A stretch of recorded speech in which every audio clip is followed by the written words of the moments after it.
ವೀಕ್ಷಕರ ನಮಸ್ತೆ. ನಾನು ಪ್ರತಿನಿತ್ಯ ಮಾಡುವ ಡೈಲಿ ಯೋಗಾಸನಗಳನ್ನು ನಿಮ್ಮ ಮುಂದೆ ಈಗ ಮಾಡಿ ತೋರಿಸುತ್ತಿದ್ದೇನೆ.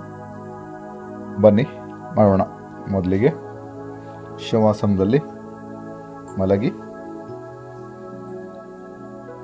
ಉತ್ಥಾನ ಪಾದಾಸನ, ನೆಕ್ಸ್ಟು ಅರ್ಧ ಹಲಾಸನ, ಈಗ ಹಲಾಸನ. ನಿಧಾನವಾಗಿ ಸರ್ವಾಂಗಾಸನ, ಹೋಲ್ಡ್ ಮಾಡಿ, ಆನಂತರ ನಿಧಾನವಾಗಿ ಹಲಾಸನ, ಕರ್ಣಪೀಡಾಸನ, ಅರ್ಧ ಹಲಾಸನ, ಉತ್ಥಾನ ಪಾದಾಸನ, ಪವನ ಮುಕ್ತಾಸನ. ಹೋಲ್ಡ್ ಮಾಡಿದರೆ ತುಂಬ ಇಫೆಕ್ಟ್ ಆಗುತ್ತೆ ಪವನ ಮುಕ್ತಾಸನ. ಶವಾಸನದಲ್ಲಿ ಮಲಗಿ ನಂತರ ಪಾದಾಂಗುಷ್ಟನ ಸ್ಪರ್ಶಾಸನ, ಸ್ವಲ್ಪ ಹೊತ್ತು ಹೋಲ್ಡ್ ಮಾಡಬೇಕು. ನೆಕ್ಸ್ಟು ಈಗ ಎರಡು ಕಾಲುಗಳನ್ನು ಹಿಡಿದು ಸೊಂಟವನ್ನು ಮೇಲಕ್ಕೆತ್ತುತ್ತಾ ಕಂದಾರಾಸನ, ಸೇತುಬಂಧಾಸನ, ಈಗ ಉತ್ಥಾನ ಪಾದಾಸನ, ಈಗ ನೌಕಾಸನ. ಸ್ಟಡಿಯಾಗಿ ಮಾಡಿದ್ರೆ ತುಂಬ ಇಫೆಕ್ಟ್ ಆಗಿರುತ್ತೆ. ರಿಲ್ಯಾಕ್ಸ್. ಶವಾಸನದಲ್ಲಿ ಈಗ ದೀರ್ಘ ನೌಕಾಸನದಲ್ಲೂ ಕೂಡ ನಮಗೆ ತುಂಬ ಇಫೆಕ್ಟ್ ಇರುತ್ತೆ. ಇದು ಬಟರ್ಫ್ಲೈ ಪೋಸ್, ಭದ್ರಾಸನ.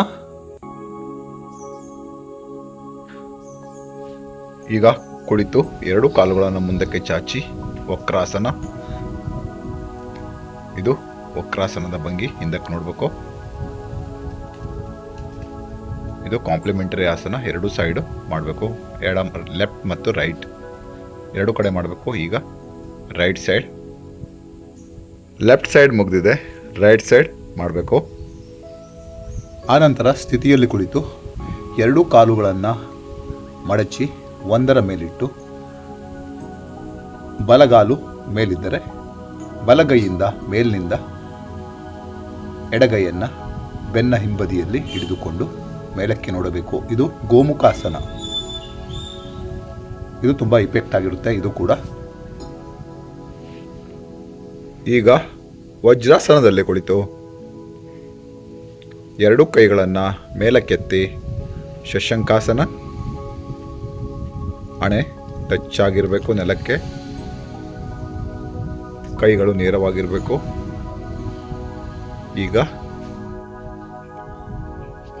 ಈಗ ಪುನಃ ಸ್ಥಿತಿಗೆ ಬಂದು ವಜ್ರಾಸನದಲ್ಲಿ ಕುಳಿತು ಪುನಃ ವಜ್ರಾಸನ ಮಾಡೋದ್ರಿಂದ ನಮಗೆ ಫುಲ್ ಎಕ್ಸಸೈಸ್ ಆಗ್ತದೆ. ಈಗ ಹಿಂದಕ್ಕೆ ಮಲಗುತ್ತಾ ಸುಪ್ತ ವಜ್ರಾಸನ. ಇದು ಸುಪ್ತ ವಜ್ರಾಸನ. ಈಗ ಕುಳಿತು ವಜ್ರಾಸನದಲ್ಲಿ ಕುಳಿತು ಪುನಃ ಸ್ಥಿತಿಗೆ ಬಂದು ರಿಲ್ಯಾಕ್ಸ್. ಈಗ ಪದ್ಮಾಸನ. ಎರಡು ಕಾಲುಗಳನ್ನು ತೊಡೆಯ ಮೇಲಿಟ್ಟು ಪದ್ಮಾಸನದಲ್ಲಿ ಕುಳಿತುಕೊಳ್ಬೇಕು. ಹೀಗೆ ಎರಡು ಕೈಗಳಿಂದ ಬ್ಯಾಲೆನ್ಸ್ ಮಾಡಿ ಇಡೀ ದೇಹವನ್ನು ಎರಡು ಕೈಗಳಿಂದ ಬ್ಯಾಲೆನ್ಸ್ ಮಾಡಬೇಕು. ಇದು ಕೂಡ ಪದ್ಮಾಸನದಲ್ಲಿ ಮಾಡುವ ಒಂದು ರೀತಿಯ ಆಸನ. ಪದ್ಮಾಸನದಲ್ಲಿ ಈಗೂ ಕೂಡ ಮಾಡ್ಬೋದು. ಇದು ಮತ್ಸ್ಯಾಸನ. ಮಲಗಿ ಪದ್ಮಾಸನದಲ್ಲಿ ಕುಳಿತು ಹಿಂದಕ್ಕೆ ಬಾಗಿ ಮಲಗಿ ಮಾಡುವಂಥ ಆಸನ ಮತ್ಸ್ಯಾಸನ. ಈಗ ಪದ್ಮಾಸನದಿಂದ ಹೊರಬಂದು ಪುನಃ ವಜ್ರಾಸನದಲ್ಲಿ ಕುಳಿತು ಈಗ ಅರ್ಧ ಚಕ್ರಾಸನ ಮಾಡುವ ವಿಧಾನ. ಮೊದಲಿಗೆ ಮೊಣಕಾಲುಗಳ ಮೇಲೆ ನಿಂತು ಕೈಗಳನ್ನು ಹಿಂಬದಿಗೆ ಸೊಂಟದ ಮೇಲೆ ಸಪೋರ್ಟ್ ತೆಗೆದುಕೊಂಡು ಹಿಂದಕ್ಕೆ ಬಾಗಬೇಕು. ಈಗ ಪುನಃ ವಜ್ರಾಸನದಲ್ಲಿ ಕುಳಿತು ಪುನಃ ಮೊಣಕಾಲುಗಳ ಮೇಲೆ ನಿಂತು ಉಷ್ಟ್ರಾಸನ. ಎರಡು ಕೈಗಳನ್ನು ಹಿಂದಕ್ಕೆ ಬಾಗಿ ಪಾದವನ್ನು ಇಟ್ಕೊಳ್ಬೇಕು. ಉಷ್ಟ್ರಾಸನ ಮೊದಲನೇ ಸ್ಥಿತಿಗೆ ವಜ್ರಾಸನ. ಈಗ ಸ್ಥಿತಿ, ಈಗ ಶವಾಸನ. ಹಿಂದಕ್ಕೆ ಕೈಗಳನ್ನು ನೀಡುತ್ತಾ ಚಕ್ರಾಸನ. ಆದಷ್ಟು ಎಷ್ಟಾಗುತ್ತೋ ಅಷ್ಟು ಚಕ್ರಾಸನ. ಈಗ ಪುನಃ ನಿಲ್ಲುವ ಭಂಗಿಯಲ್ಲಿ ಮಾಡುವ ಆಸನಗಳು. ಇದು ವೃಕ್ಷಾಸನ. ಬ್ಯಾಲೆನ್ಸ್ ಮಾಡುತ್ತಾ ಬಲಗಾಲನ್ನು ಎಡತೊಡೆಯ ಮೇಲಿಟ್ಟು ಮೇಲ್ಗಡೆ ಎರಡು ಕೈಗಳನ್ನು ಜೋಡಿಸಿ ನಮಸ್ಕಾರ ಮುದ್ರಾ. ಎಡ ಕಾಲನ್ನು ಬಲತೊಡೆಯ ಮೇಲಿಟ್ಟು ನಮಸ್ಕಾರ ಮುದ್ರಾ, ವೃಕ್ಷಾಸನ. ಇದು ಕಾಂಪ್ಲಿಮೆಂಟರಿ ಆಸನ. ಮೇಲ್ಗಡೆ ನಮಸ್ಕಾರ ಮಾಡುವಾಗ ಬೈಸೆಪ್ಸ್ಗಳು ಕಿವಿಗೆ ಟಚ್ ಆಗಿರಬೇಕು. ಹಸ್ತ ಪಾದಾಂಗುಷ್ಟಾಸನ.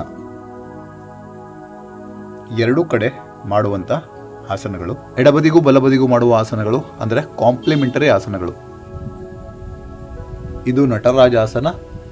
ಇದು ಕೂಡ ಎರಡೂ ಕಡೆ ಕಾಂಪ್ಲಿಮೆಂಟರಿ ಆಗಿ ಮಾಡುವಂಥ ಆಸನವಾಗಿದೆ. ಇದರಿಂದ ನಾವು ನಮ್ಮ ದೇಹವನ್ನು ಬ್ಯಾಲೆನ್ಸ್ ಮಾಡಲು ಸಾಧ್ಯ.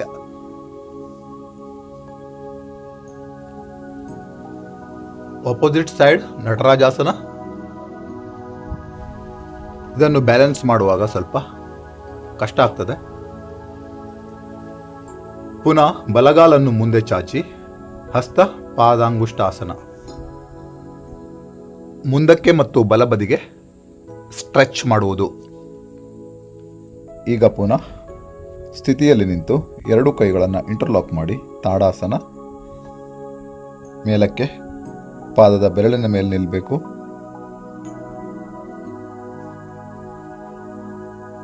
ಈಗ ಕಾಲುಗಳನ್ನು ಅಗಲಿಸಿ ತ್ರಿಕೋಣಾಸನ. ತ್ರಿಕೋಣಾಸನದ ಇದೊಂದು ಭಂಗಿ. ಇದು ಒಂದು ತ್ರಿಕೋಣಾಸನದ ಭಂಗಿ. ಇದು ಕೂಡ ಆಪೋಸಿಟ್ ಸೈಡ್ ತ್ರಿಕೋಣಾಸನದ ಭಂಗಿ. ಇನ್ನೊಂದು ರೀತಿಯ ತ್ರಿಕೋಣಾಸನ. ಕೈಗಳನ್ನು ನೋಡಬೇಕು.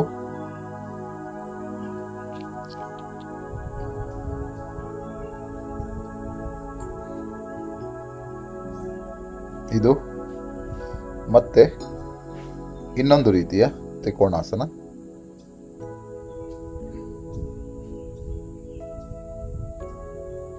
ಇದು ಕೂಡ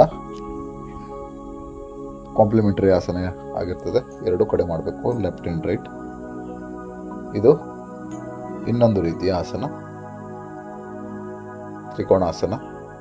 ಇದು ಕೂಡ ಕಾಂಪ್ಲಿಮೆಂಟರಿ ಆಸನ ಆಗಿರ್ತದೆ. ಎರಡು ಕಡೆ ಲೆಫ್ಟ್ ಆ್ಯಂಡ್ ರೈಟ್ ಎರಡು ಕಡೆ ಮಾಡಬೇಕು. ಹೋಲ್ಡ್ ಮಾಡಿ ರಿಲ್ಯಾಕ್ಸ್. ಕಾಲುಗಳು ರಿಲ್ಯಾಕ್ಸ್. ಈಗ ಶವಾಸನ, ಮಕರಾಸನ.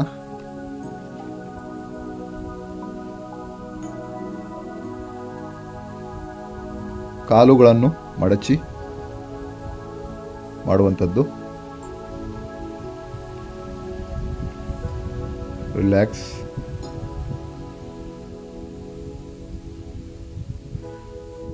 ಇದು ಭುಜಂಗಾಸನ 1. ಇದು ಭುಜಂಗಾಸನ 2.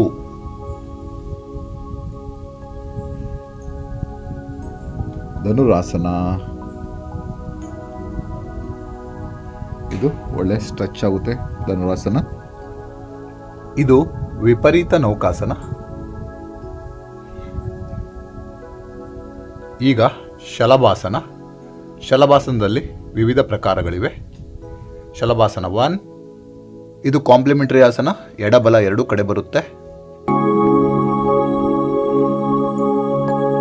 ಇದು ಶಲಭಾಸನ 2.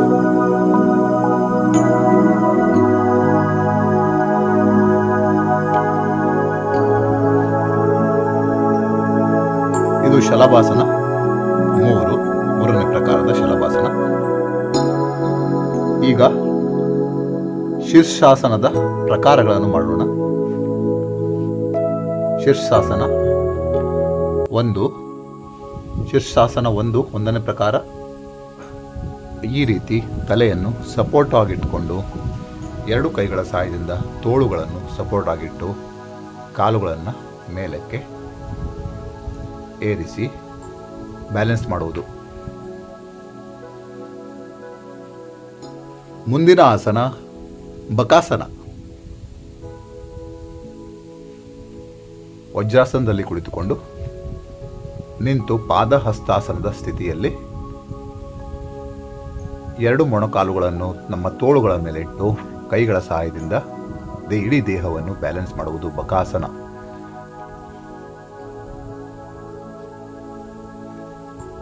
ಇದು ಮಯೂರಾಸನ. 2 ತೋಳುಗಳನ್ನು ಹೊಟ್ಟೆಯ ಮೇಲಿಟ್ಟು ತೋಳುಗಳ ಮುಖಾಂತರ ಇಡೀ ದೇಹವನ್ನು ಬ್ಯಾಲೆನ್ಸ್ ಮಾಡುವುದು ಮಯೂರಾಸನ. ಮಯೂರಾಸನದಲ್ಲಿ ಇಡೀ ದೇಹದ ಭಾರ ಹೊಟ್ಟೆಯ ಮೇಲಿಂದ ಹಸ್ತಗಳ ಮೇಲಿರುತ್ತದೆ. ಮುಂದಿನ ಆಸನ ಶೀರ್ಷಾಸನ 2. ವಜ್ರಾಸನದಲ್ಲಿ ಕುಳಿತು ತಲೆಯನ್ನು ನೆಲಕ್ಕೆ ಊರಿ 2 ಕೈಗಳ ಸಹಾಯದಿಂದ ಇಡೀ ದೇಹವನ್ನು ಮೇಲಕ್ಕೆ ಏರಿಸುವುದು. ಕಾಲುಗಳು ಮೇಲಕ್ಕೆ ಉಲ್ಟಾ ನಿಲ್ಲುವುದು. ತಲೆಯ ಸಹಾಯದಿಂದ ಕೈಗಳ ಸಹಾಯದಿಂದ ನಿಲ್ಲುವುದು. ಇದು ಶೀರ್ಷಾಸನ 2.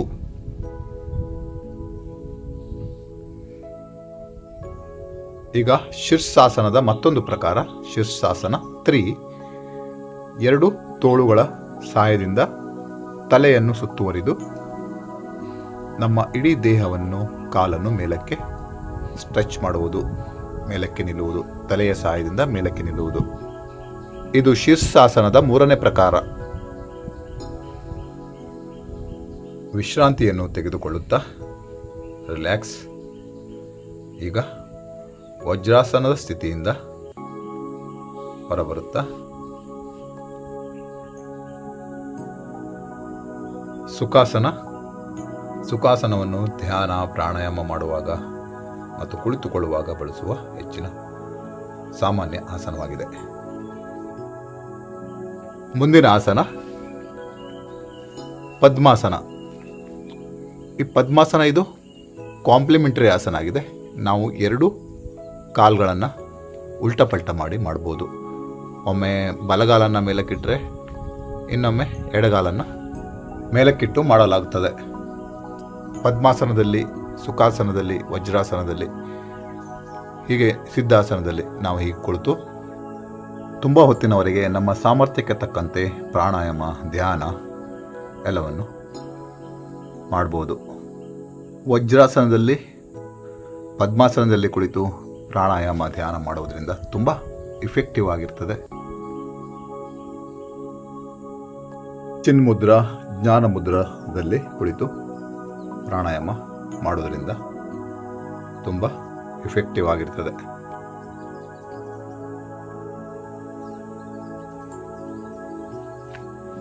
ಸೂರ್ಯ ನಮಸ್ಕಾರದಲ್ಲಿ ಬರುವಂಥ ಹಸ್ತ ಉತ್ತನಾಸನ. ವೀಕ್ಷಕರೇ, ಇಂದಿನ ವಿಡಿಯೋದಲ್ಲಿ ಇದಿಷ್ಟಾಗಿತ್ತು. ಸದಾ ನಿಮ್ಮ ಸಪೋರ್ಟ್ ಇರಲಿ ಎಂದು ಕೇಳಿಕೊಳ್ಳುತ್ತಾ ಈ ವಿಡಿಯೋವನ್ನು ಮುಗಿಸುತ್ತಿದ್ದೇನೆ. ವಿಡಿಯೋವನ್ನು ಲೈಕ್, ಶೇರ್ ಹಾಗೂ ಸಬ್ಸ್ಕ್ರೈಬ್ ಮಾಡುವುದನ್ನು ಮರೆಯಬೇಡಿ. ಎಲ್ಲರಿಗೂ ಒಳ್ಳೆಯದಾಗಲಿ. ವೀಕ್ಷಣೆ ಮಾಡಿದ್ದಕ್ಕಾಗಿ ಧನ್ಯವಾದಗಳು.